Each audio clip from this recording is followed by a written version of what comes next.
একটি video upload করেছি প্রয়াত ক্যাপ্টেন শহীদ ইসলামের আলোচনা, যে টোটাল অডিও ভিডিও রেকর্ড সহ উপস্থাপন করা হয়েছে যে কে ঘটনার সঙ্গে যুক্ত, এটি ইতিমধ্যে প্রমাণিত। তো এই সব বিষয় নিয়ে একটু সংক্ষিপ্ত আলোচনা করব। লেফটেন্যান্ট কর্নেল মোস্তাফিজুর রহমান, আপনাদের অত্যন্ত প্রিয় মানুষ, প্রিয় মুখ। মোস্তাফিজ ভাই, আপনাকে স্বাগত জানাচ্ছি। আপনি অনেক দিনের আপনি সেনাবাহিনীকে সার্ভ করেছেন, আপনার অনেক সহকর্মী এই বিডিআর হত্যাকাণ্ডের ঘটনায় পৃথিবী ছেড়ে চলে গেছেন। আপনি পরবর্তী কার্যক্রমের সঙ্গে যুক্ত ছিলেন, খোঁজ খবর রেখেছেন। তো এই সেনাবাহিনীও কান্দে, জনগণও কান্দে, ঘটনাটা কি? মানে সেনা যেখানে ধরে বিষয়টি প্রমাণিত যে শেখ হাসিনা এবং তার অনুগত নানক, তাপস এদের পরিকল্পনায় এই ঘটনাটি সংঘটিত হয়েছে, এটি প্রমাণিত। ভারতের এখানে প্রত্যক্ষ ভূমিকা ছিল। ভারত রৌমারী পদুয়া যেই বর্ডারে যেই বিএসএফ এর সঙ্গে বিডিআর এর যে সংঘর্ষ, বিডিআর এর বিএসএফ এর যারা মারা গিয়েছিল তার প্রতিশোধ নিয়েছে। তারপরেও আপনারা ধরেন একজন সেনা কর্মকর্তা হিসেবে আপনি কিভাবে দেখেন সেনাবাহিনী এটা প্রতিরোধ না করে কাঁদতেছে, এখনো কান্দে। তারা বলে যে এটা জাতীয় শোক দিবস ঘোষণা করা হোক, সেখান থেকেও বোধহয় আস্তে আস্তে দাবি থেকে সরে আসছে। তো আপনি কিভাবে দেখেন এই সব আবেগের জায়গাটা নিয়ে সব বসে আছে, কিভাবে দেখেন আপনি? আসসালামু আলাইকুম কনক ভাই, আপনি এবং দর্শক যারা দেখছেন এবং পরবর্তীতে আরো যারা দেখবেন তাদেরকে আসসালামু আলাইকুম। দিনটি যেহেতু 25 ফেব্রুয়ারি, আমরা 57 জন অফিসার হারিয়েছিলাম 2009 সালে। আমরা এই প্রথমেই তাদের এবং তাদের পরিবারের প্রতি সমবেদনা জানিয়ে শুরু করছি। আল্লাহ তাদেরকে বেহেশত নসিব করুক এবং যারা ফ্যামিলি পরিবারের উন্নত সদস্য আছে তাদেরকে আল্লাহ রহমত দান করুক। এই একটা জিনিসেই মানে আমি প্রথম আপনার ইয়াতে আমি বিভিন্ন জায়গায় কয়েকটা টক শোতে নিয়ে কথা বলছি, সবাই এটাকে বলে হচ্ছে রহস্যময় ব্লা ব্লা ব্লা। অ্যাকচুয়ালি আপনি যেটা ক্লিয়ারলি বললেন সেটা হচ্ছে এটা অলরেডি প্রমাণিত সত্য যে এটার ভিতরে ভারতীয় ইন্ধন ছিল, আওয়ামী লীগের সংস্কৃতি ছিল। এবং দেখেন, এই যে আমরা এখন একটা ডেমোক্রেসির জন্য আন্দোলন যেটা করতেছি, এই আন্দোলন এই স্ট্যাগনেন্ট অবস্থায় আছে, এর মূল কারণ এই 25 ফেব্রুয়ারি, 24-25 ফেব্রুয়ারি, 25-26 ফেব্রুয়ারি যে পিলখানা যে হত্যাকাণ্ড, এইটার সাথে মানে এইটার মধ্যে নিহিত। কি কারণে? এইটার কারণে মনে করেন যে সরকার যদি এখন কোনো কারণে ক্ষমতাটা চলে যায় বা কোনো একটা আন্দোলন হয় বা নির্বাচন যে কোনো ভাবে যে কোনো পরিস্থিতি যদি সরকার চেঞ্জ হয়, তাহলে এই যে সত্যটা আমি আপনি এখানে বলতেছি কিন্তু সুদূর আমেরিকা থেকে, দেশে কিন্তু কেউ এই কথাটা বলার সাহস পাচ্ছে না। তাদের দেশের এমন একটা অবস্থা যে সরকার কোনো কিছু অ্যাপ্রুভ করলেই এটা হচ্ছে ক্লিয়ার, আর যদি অন্য কেউ এটা বলে তাহলে এটা ধোঁয়াশা। আসলে এই সমস্ত কোনো কিছু সবকিছু হচ্ছে ক্লিয়ার। যে দুটা ইনভেস্টিগেশন, মতান্তরে সম্ভবত 3টা ইনভেস্টিগেশন হয়েছে, আর্মির হয়েছে, সিভিল প্রশাসন হয়েছে, এগুলা কোনোটাই, আর্মিটা তো আলোর মুখে দেখে নাই, ইয়াটার মধ্যে কঠোর সেন্সরশিপ পালন করা হয়েছে। এই সবকিছু মিলে মনে করেন যে এখন এই ভারত আওয়ামী লীগকে ব্ল্যাকমেল করতেছে আর আওয়ামী লীগ ভারতকে ব্ল্যাকমেল করতেছে। এই সিচুয়েশনটার জন্যই তারা এখন পশ্চিমা দেশগুলোর এত সিরিয়াস প্রোটেস্ট থেকে তারা ক্ষমতা হস্তান্তর বা একটা ভালো নির্বাচন অ্যারেঞ্জ করতেছে না, ওই রিস্কটা মাথায় রেখে। দেখেন, তারা জানে যে আমেরিকা যদি স্যাংশন দেয় বাংলাদেশের ক্ষতি হবে, কিন্তু তাদের জন্য ক্ষতি যদি এই ক্ষমতা হস্তান্তরের পরে এই বিডিআর কার্নেজের সত্য ঘটনা যখন সারফেস করবে, তখন তারা যে বিপদে পড়বে সেই বিপদ থেকে এটা কম বিপদ। সো তারা ক্যালকুলেট করেছে যে ওকে, আমেরিকা ও ওয়েস্ট যা থ্রেট দেখ, আমরা ওটা ইয়া করবো না। মনে করেন যে সমস্ত তারা এবং অনেকে এটার জন্য সেনাবাহিনীর সদস্যদেরকেও বলেন যে এরকম একটা জিনিস হয়ে গেল, আমরা কোনো কিছু করলাম না, তখন তো আমি সার্ভিসে ছিলাম। একটা জিনিস বলি কনক ভাই, এইটা যদি একটা স্বতঃস্ফূর্ত বিদ্রোহ হইতো, এটা হলো এক ঘটনা, এটা হচ্ছে পরিকল্পিত হবে। এর কারণে কি আমাদের সেনাবাহিনীর ভিতরে কতগুলো অফিসার, বেঈমান অফিসার, রায়দুল্লাহ জগৎ, যারা সিরাজউদ্দৌলার সাথে বেইমানি করেছে, ওই লেভেলের যারা বেইমানি করেছে, তারা এসে এমন এমন স্টেটমেন্ট দিয়েছে, আমাদেরকে কনফিউজ করে দিয়েছিল। আমরা যারা সার্ভিং ছিলাম আমাদের কনফিউজ করে দিল। কিন্তু যারা যাদের ক্লিয়ার ধারণা ছিল, জেনারেল মঈন আহমেদ, ডিজিএফআই, অন্যান্য গোয়েন্দা সংস্থা, সিনিয়র অফিসাররা, তারা এ ব্যাপারে সরকার যেভাবে বলেছে ওইভাবে চলেছেন। দেখেন, জেনারেল মঈন আহমেদের এই ঘটনা যখন দরবার হলে যখন ঘটনাটা হয়, তখন জেনারেল মঈন আহমেদ ছিলেন একটা জিএসপিসি মিটিং এ। জিএসপিসি মিটিং হচ্ছে ইসে বাংলাদেশের যত জেনারেল আছে সব ওখানে তাদের সাথে মিটিং করতেছিল। দেখেন কতটা সুন্দর অপরচুনিটি, এই ধরনের একটা হোস্টেজ সিচুয়েশন হয়েছে। আর ওয়ার ক্যাবিনেট ইজ রেডি, আমরা মিলিটারিতে বলি অপারেশন গ্রুপ। সেনাপ্রধান এখানে সমস্ত জেনারেল আছে, ওখানে গিয়েই কিন্তু একটা ডিসিশন ওনারা মেক করতে পারতেন।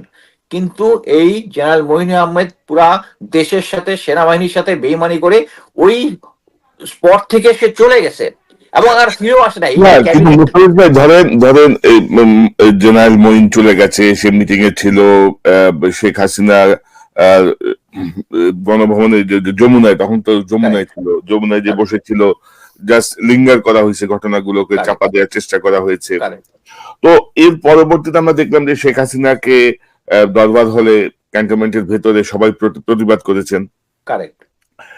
ইমোশনটা ছিল খুব চূড়ান্ত, কিন্তু যে প্রতিকারটা দরকার ছিল সেটি কেউ নেন নাই, সবাই হইচই করছেন, এবং যারা হইচই করছেন প্রত্যেকেই পানিশমেন্ট পেয়েছেন, প্রত্যেকেরই চাকরি চলে গেছে। মইনিও এর পরেও প্রায় 2-2.5 বছর সদর্পে চাকরি করে গেছেন, তারপরে অফিসিয়ালি বিদায় নিয়ে গেছেন। তো এটা কি আপনি সেনাবাহিনীর মধ্যে এই যে আর্মস ইন ব্রাদার, সেনাবাহিনীর মধ্যে যে বন্ধন, সেনাবাহিনীর মধ্যে যে একটা আহ কি বলবো এটাকে, একটা যে একটা কঠিন যে ভ্রাতৃত্ববোধ, সেটির ক্ষয় দেখেন আপনি? যে এত কিছুর পরেও তো কিছুই হয় নাই, কিন্তু আপনি যদি দেখেন সেই নানকরা এখন মন্ত্রী হয়ে যাচ্ছে, তাপস্যা এখন মেয়র হয়ে দুর্দান্ত প্রতাপে ঘুরে বেড়াচ্ছে, শেখ হাসিনা এই সেনাবাহিনীর মাথার উপর ছড়ি ঘোরাচ্ছে, লাভটা কি হইলো? মানে 57 জন কি শুধুমাত্র গল্প, কান্নাকাটি, আবেগ? শুনেন, আপনি যে কমপ্লেনটা করেছেন এটা একটা সিরিয়াস কমপ্লেন এবং ইট ইজ, যত দিন যাচ্ছে তত এই ভ্রাতৃত্ববোধটা শেষ হয়ে গেছে। এখন এই মুহূর্তে এটা শেষ পর্যায়ে আপনি একটা জিনিস দেখেন যে আর্মির লোকরাই তো মানে ম্যাক্সিমাম ডিফেন্সের লোকরা র্যাবে আছে, ডিজিএফআইতে আছে, এই আমরা যে গুম খুনের গল্প শুনি, একমাত্র মিলিটারি অফিসাররাই, আমরাই আমাদের মিলিটারি অফিসারদেরকে অপহরণ করে বা তুলে নিয়ে গিয়ে গুম করে এমন কিছুকে আমি হয়তো বা হত্যাও করে ফেলেছি, এই ধরনের আহ, জিনিসপত্র শোনা যায়। আমার কথা হচ্ছে এইটা একমাত্র এই মিলিটারিতে আসছে হচ্ছে খুব পরিকল্পিত ভাবে। ভারত আমাদের ভিতরে যে তাদের যে এজেন্ট আছে তাদের মধ্যে আমাদের ভ্রাতৃত্ববোধটাকে শেষ করে দিয়েছে। এখন আমার অবশ্যই দোষ আছে। আমি যখন 25 ফেব্রুয়ারি যে ঘটনা যখন হয় তখন আমি তো সার্ভিং ছিলাম, কিন্তু আমরা তো আমাদের ওখানে প্রতিবাদ করা উচিত ছিল, আমাদেরকে আরো স্ট্রংলি, আমার নিজেরও স্ট্রংলি দাঁড়ানোর কথা ছিল, আমি দাঁড়াই নাই। আমি সেই হিসাবে আমিও গিলটি। বাট যেটা হয়েছে, এই সিচুয়েশনকে কন্টেইন করার জন্য তারা ধীরে ধীরে ধীরে ধীরে আগে থেকে তো একটা ক্যাম্পেইন করেছে, এটা তো হঠাৎ করে হয়নি।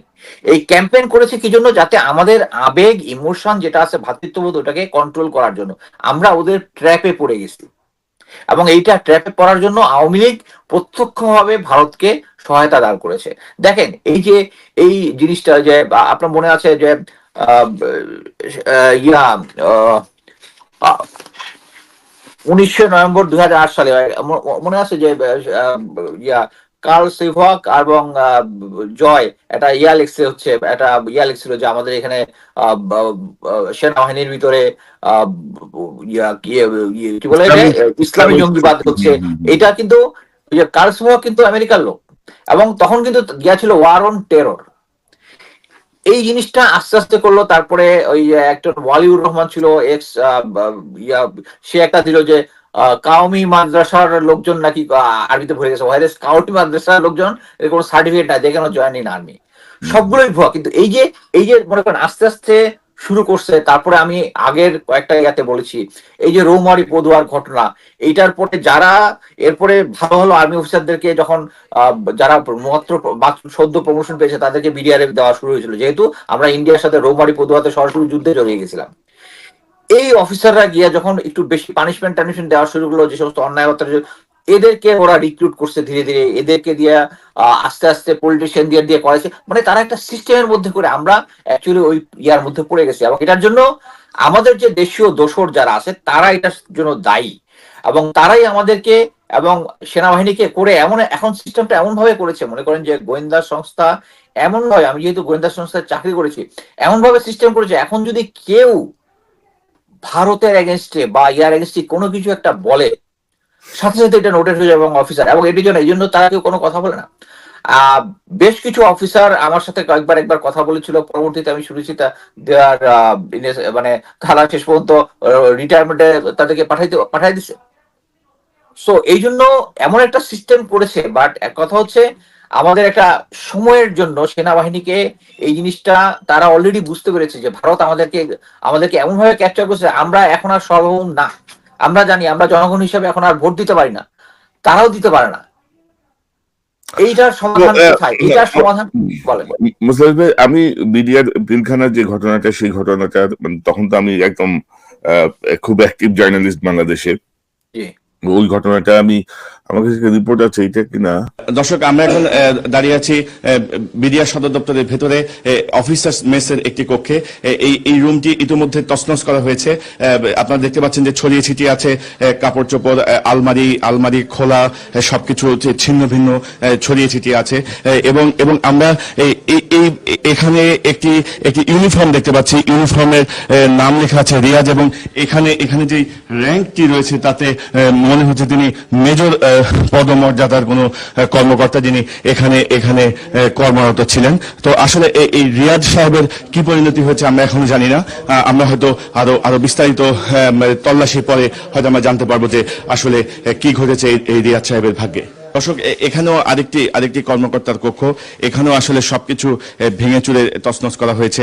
এখানে ব্যাপক লুটপাট চলেছে, আমরা দেখে বুঝতে পারছি।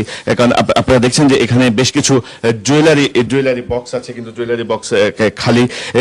এরকম অসংখ্য জুয়েলারি বক্স এখানে পড়ে আছে। যেমন এখানে একটি জুয়েলারি আমরা পাচ্ছি, কিন্তু বাকিগুলো সব নিয়ে যাওয়া হয়েছে। তবে যেগুলো ঠিক গোল্ড নয়, সেই জিনিসগুলো কিন্তু এখানে ফেলে যাওয়া হয়েছে। অর্থাৎ শুধুমাত্র তাদের দাবি দেওয়া, বিডিআর জওয়ানরা যা বলছিল তাদের দাবি দেওয়া, শুধু তা নয়, এখানে আমরা দেখছি যে ইচ্ছা মতো লুটপাট হয়েছে, তছনছ করে দেওয়া হয়েছে। যেমন এখানে খাটের তোষক উল্টিয়ে দেখা হয়েছে যে আসলে আর কিছু আছে কিনা, ভেঙে ফেলা হয়েছে এখানকার ওয়ার্ডরোব এবং অন্যান্য জিনিসপত্র। এবং এখানে আমরা দেখছি, আমরা অবশ্য ওনার নাম জানি না, যে ছবি আমরা দেখছি যা দেখছি তাতে মনে হচ্ছে যে খুব সদ্য বিবাহিত ছিলেন এই অফিসার। আসলে এখনো জানি না তার কি পরিণতি হয়েছে। এখানে আরেকটি কক্ষ।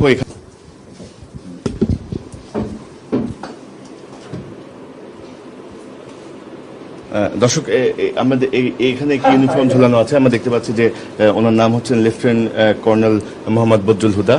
তার তো এটা হচ্ছে আসলে ধরেন আর্মি যখন পিলখানা মেইন গেট দিয়ে ঢুকে, আমি এবং আমার ক্যামেরাম্যান রাফিজ করে পিছনে গ্রিল টপকায় ভিতরে ঢুকি, এবং তখনও জাস্ট অভিযানটা শুরু হয়েছে, সেই সময়কার ফুটেজ এবং প্রথম গণকবরের খবর আমরা দিই। তো ওই সময়ও সেনা কর্মকর্তা বা সৈনিকদের মধ্যে যে ইমোশন ছিল, পরবর্তী পর্যায়ে যে কার্যক্রম আমরা দেখলাম, প্রতিবাদ বা সবকিছু মিলিয়ে, আমি অ্যাকচুয়ালি 5 বছর পরে 2014 সালে ধরেন আপনাদের তখন সেনা প্রধান হচ্ছেন আপনাদের ভাষায় সবচেয়ে কি বলে প্রফেশনাল ব্যক্তি, আইকেবি, ইকবাল করিম ভুঁইয়ার মাথার উপর দিয়ে শেখ হাসিনা 154 জন বিনা ভোটে নির্বাচিত হয়ে সরকার গঠন করে ফেললো। অর্থাৎ সেনাবাহিনী যেখানে নিজের কর্মকর্তাদেরকে রক্ষা করতে পারে না, এই সেনাবাহিনী কি দেশ রক্ষা করতে পারবে? সরি, আমার প্রশ্নটা একটু অন্যরকম হয়ে যাচ্ছে। এই সেনাবাহিনীর কাছে আমরা কি আশা করতে পারি যে আমি নিজেকে রক্ষা করতে পারি না, আমি দেশ রক্ষা করব কি?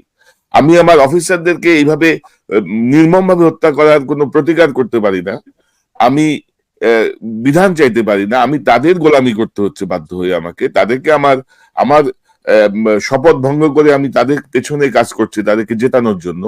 তো এই সেনাবাহিনী কি দেশ রক্ষা করতে পারবে মনে করেন? কনক ভাই, চীন মানে চৈনিক এম্পায়ার যখন ওই যে চীনের প্রাচীর তৈরি করেছিল আর কি, তাদের এইম ছিল হচ্ছে বৈদেশিক আক্রমণ থেকে ইয়া করা। কিন্তু যতবারই বাইরে তারা আক্রমণ করেছিল, তারা ওই যে গেটে যারা ছিল, ওই গার্ড ছিল, ওদেরকে ঘুষ দিয়ে ভিতরে ঢুকেছে। সো এখন দেখেন, এর মানে তো এই না যে চীনের প্রাচীরটা একদম ঠুনকো, এটা যে কেউ ক্রস করতে পারে। এইটা হচ্ছে এমন একটা জিনিস, বাংলাদেশ সেনাবাহিনী একটা স্ট্রং সেনাবাহিনী, আমি আন্তর্জাতিক বিভিন্ন সেনাবাহিনীর সাথে কাজ করেছি, কিন্তু এইটা কেন হয়েছে? কারণ হচ্ছে আমাদের ভিতর থেকে বেঈমান নেমক হারাম কিছু অফিসার ছিল যারা এই সরকারের এই প্ল্যানে দিয়েছে। মনে করেন যে এই পিটিআর এর পিলখানা যখন হয়েছে, আর্মি যে ক্যাপাবল তা না, আর্মির ক্যাপাবল আছে, কিন্তু এটা একটা সঠিক নেতৃত্ব থাকতে হবে। এই যে আমি বললাম যে জেনারেল মঈন আহমেদ তখন ক্যাবিনেট মিটিং এ ছিল, ক্যাবিনেট মানে ওয়ার ক্যাবিনেট বলা যায়, এখানে জিএসপিসি মিটিং এ সমস্ত ওটা না করে উনি সরকারের কোলের মধ্যে চলে বসে আসছেন। At the same time DGFI এর তখন করা হচ্ছিল একটা হোস্টেজ সিচুয়েশনে, ইয়ার পিলখানার ভিতরে কি হচ্ছে, অলরেডি পিলখানার ভিতরে দেখা গেছে 11টার আগ পর্যন্ত হাতে গোনা 25 থেকে 50 জনের ভিতরে অস্ত্র ছিল না। এর আগেই লেফটেন্যান্ট কর্নেল জার্মান র্যাবের পিলখানা গেটের 100 ফিটের ভিতরে চলে গিয়েছিল। ওইখান থেকে রেজা নূর র্যাবের তখন বোধহয় ডিডি ছিল, উনি ফোন করে জামান স্যারকে বলছে পিছনে কত 400-500 গজ পিছনে লেদার টেকনোলজি ইয়াতে যাওয়ার জন্য। যদি অপারেশনের সাথে সাথে নাও করে, একটা অ্যাডভান্টেজিয়াস পজিশনে ছিল, ওখানে যদি অপারেশনাল লঞ্চটা হতো, জাস্ট বিনা রক্তপাতে সিচুয়েশনটা হইতো, বিনা রক্তপাতে। কিন্তু এই প্রতিটা জায়গার ভিতরে এক একজন আমাদের ভিতরে যে বেঈমান যারা আছে তারা ওখানে গিয়ে স্যাবোটাজ করেছে, এই জন্যই হয় নাই। কিন্তু এখানে আর্মির প্রফেশনালিজম না, কিন্তু মানে প্রফেশনালিজমের কোনো সমস্যা নাই, যেটা হচ্ছে ইন্ডিয়া ভালো মতো বুঝতে পেরেছে যে রৌমারি পদুয়ায় তারা যেভাবে হেরে গিয়েছিল অনলি মিলিটারি অফিসারদের জন্য, তারা প্ল্যান করে চেষ্টা করতেছে যে তাদের যেরকম বিএসএফ এ বিসিএস প্রশাসন ক্যাডার টাইপ আছে অফিসার, তাদেরকে দেওয়ার জন্য। এই জন্যই এদের মাধ্যমে, এটা আমি আমার লেখার মধ্যে আমি এটা নিয়ে 4টা খণ্ড লিখেছি আমার নিজের ইনভেস্টিগেশনে, তারা চেষ্টা করতেছে এদের মাধ্যমে দিয়ে বাংলাদেশ আর্মিকে করার জন্য, ডিফেম করার জন্য, কারণ একটা স্ট্রং আর্মি তাদের জন্য থ্রেট, এবং এটার জন্য আর আওয়ামী লীগ তাদেরকে রক্ষার জন্য, তাদের ক্ষমতা রক্ষার জন্য এবং তাদের এই সমস্ত অপকর্ম ঢাকার জন্য এখন ইন্ডিয়ার সাপোর্টে আছে। তা আমি বিশ্বাস করি ইন্ডিয়া অলরেডি তাদের প্রতিবেশী যতগুলা দেশ আছে সবার থেকে ডিনাইড হয়েছে, এবং শেষ পর্যন্ত বাংলাদেশের জনগণের দ্বারাও তারা অলরেডি ডিনাইড, অলরেডি ভারতীয় পণ্য বয়কট এটা সারা দুনিয়াতে তোলপাড় করে ফেলতেছে। ইভেন এখানে এসে আমার মিসেসের কিছু পাকিস্তানি বান্ধবী আছে, এখানে আসছিল আমার বাসায়, এবং তারা বললো যে আমরা তো এখন শুরু করছি, তারা অনেক আগে থেকে এটা শুরু করছে, এবং আমরা মালয়েশিয়া মালদ্বীপের পরিস্থিতি জানি, শ্রীলঙ্কার পরিস্থিতি প্রতিটা জায়গায়। সো আমি মনে করি এই ভারতীয় আগ্রাসন নীতির বিরুদ্ধে আমাদের যখন সময় আসবে, আমাদের উচিত একটা অ্যালায়েন্স করা, এবং আমি মনে করি তার প্রতিবেশী যতজনে আছে সবাই অ্যালায়েন্স করে যে ইন্ডিয়া যদি তাদের এই মানে প্রভাব প্রতিপত্তির অবৈধ ব্যবহার যদি না থামে, আমরা তাদেরকে টোটালি বয়কট করে দিব। হ্যাঁ, আমি মনে করি যে আর্মির যে ভ্রাতৃত্ববোধ আপনি যেটা বলেছেন এটা চরম ভাবে গেছে। এই যে মনে করেন যে ওই আমি যেটা বললাম, যখন অপারেশনের ইনফরমেশন দরকার ছিল, আমাদের ডিজিএফআই কি করেছে, মেজর মুনির একটা অফিসারকে পাঠাইছে জাহাঙ্গীর গেটে, যাতে কোনো আর্মির কোনো এলিমেন্ট যদি ওখানে হেল্প করতে যায় তাদেরকে ইনফরমেশন দেওয়ার জন্য। Brigadier general Imrul Kayes, brigadier general Mamun Khaled, তারা সাথে সাথে এই মানে গেটের আম্বালা রেস্টুরেন্ট প্লাস যে গেটের কাছে ছিল, যদি কোনো মিলিটারি কনভয় কোনোভাবে ওখানে চলে যায় তাদেরকে তাদের র্যাঙ্ক ব্যাচ ব্যবহার করে থামানোর জন্য। তা আপনি এখন একটা এত বড় সেনাবাহিনীর মধ্যে এই ব্রিগেডিয়ার ইমরুল কায়েস, ব্রিগেডিয়ার মামুন খালেদ, এরা হচ্ছে 0.00%, এবং এদেরকে নেতৃত্ব বসায় রাখছে আওয়ামী লীগ। এখন এদেরকে দিয়ে এখন আপনি যদি আওয়ামী লীগের ভ্রাতৃত্ববোধের মধ্যে দোষ দেন, এই দোষটা আওয়ামী লীগের। আর আর্মি কেন এক করে নাই, কারণ আমাদেরকে কনফিউজ করে রাখছে। আমরা তো এই সমস্ত অফিসারদেরকে ভালো অফিসার জানছি, আনলেস তারা they committed this treachery with army. আর্মিকে দোষ দিতে পারেন না আর কি। 2010 আমি দোষ দিচ্ছি না, আমি আসলে কম্পারেটিভলি বুঝতে যাচ্ছি যে ধরেন আপনার হাত পা বেঁধে ফেলা হয়েছে, আপনার চোখের সামনে আপনার ভাই বন্ধুদেরকে হাত পা কেটে ফেলা হচ্ছে, গলা কেটে ফেলা হচ্ছে, মেরে ফেলা হচ্ছে, আপনার শক্তি কমানো হচ্ছে, আপনি ইউনিফর্ম পরে দেশ রক্ষা শপথ নিয়ে আপনি বসে বসে আছেন।